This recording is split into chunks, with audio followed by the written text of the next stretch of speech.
Step to identifying and mapping the main actors involved in the processes. Sa step na ito, in-identify kung sino yung mga taong involved sa bawat stage ng value chain.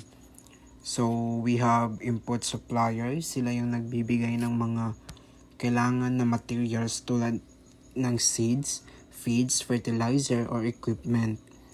Individual farmers, cooperative, sila yung mga farmers o groups na nagpo-produce ng product.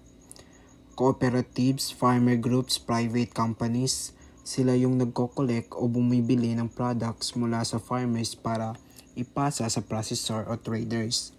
Small, medium, and large processor, sila yung nagpa-process ng raw products para maging finish or semi-finished products.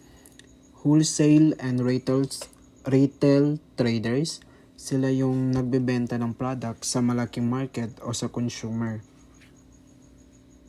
Next is domestic and international market. Ito yung mga lugar kung saan ibinebenta ang product, pwedeng local market o export sa ibang bansa.